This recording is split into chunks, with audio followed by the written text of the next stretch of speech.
Hizi ni dalili 4 za hedhi isiyokuwa ya kawaida.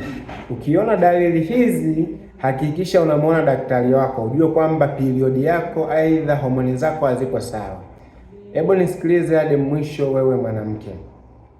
Okay. Kwanza, dalili ya kwanza, ukiona unapata hedhi kwa muda mrefu kuliko kawaida. Unakuta unaenda hedhi aidha una bleed zaidi ya siku 7.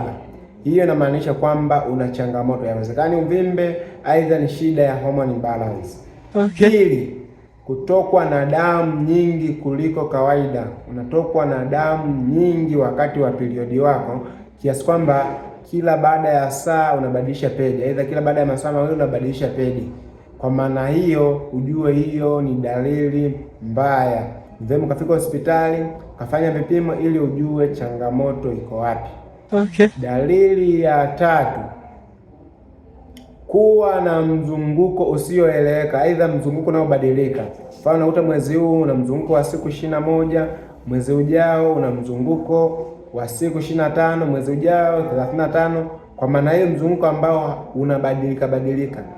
Hii inamaanisha yawezekana una changamoto za PCOS, aidha ni kwa sababu tu ya homoni hazipo sawa. Kwa hiyo ni vema ukamwona daktari wako ili uweze kusaidiwa na zaidi kufanya vipimo, kama kuna changamoto yoyote uweze kutibiwa.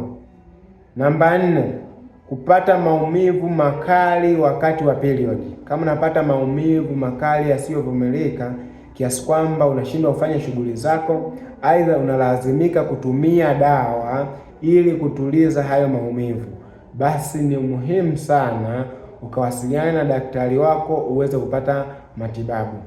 Kumbuka, dalili kama hizi na dalili nyingine kama kupata mabonge ya damu ni dalili za hormone imbalance. Kwa hiyo ni vema ukachukua hatua mapema ili kuepuka kupata hatari za kupata uvimbe, changamoto za mimba kuharibika, vile vile hatari ya kukosa kushika ujauzito, aidha changamoto za ugumbo.